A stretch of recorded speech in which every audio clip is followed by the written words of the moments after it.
Pancreatic cancer is among the most aggressive forms of human cancer, with a very high mortality rate. It represents the fourth leading cause of cancer death in the United States, with an annual mortality of 32,000 dead. With a 5-year survival rate of only 3%, and average survival less than 6 months, diagnosis of pancreatic cancer carries one of the poorest prognoses. It's one of the worst things a doctor ever has to tell a patient.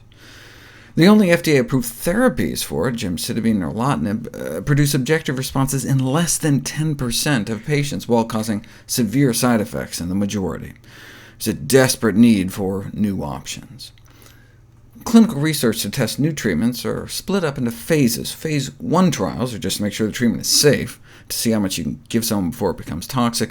Curcumin, the natural yellow pigment in the spice turmeric, has passed a number of those. In fact, there's so little toxicity, the dosing was limited only by the number of pills that patients were willing to swallow. Phase 2 is to see if it actually has any effect, and it did in 2 of the 21 advanced pancreatic cancer patients that were evaluated, one of whom had a 73% tumor reduction. This is what we'd like to see, before and after. Unfortunately, the effect was short-lived. This lesion remained small, but apparently a curcumin-resistant tumor clone emerged, whereas the other patient showed a slow improvement over a year, stable disease for over 18 months. In fact, the only time their cancer markers bumped up was during a brief 3-week stint where the curcumin was stopped. So it does seem to help some patients with pancreatic cancer, and most importantly, what's the downside? Right? No curcumin-related toxic effects, up to doses of 8 grams a day. What happens after 8?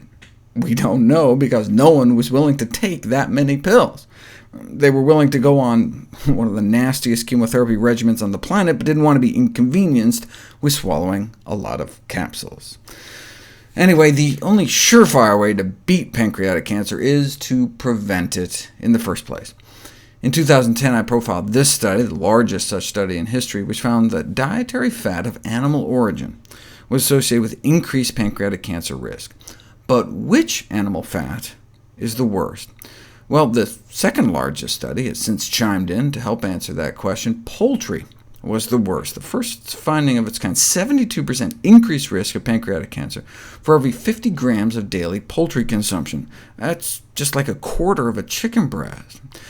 The reason white meat came out worse than red may be because of the cooked meat carcinogens in chicken, the heterocyclic amines that build up in grilled and baked chicken.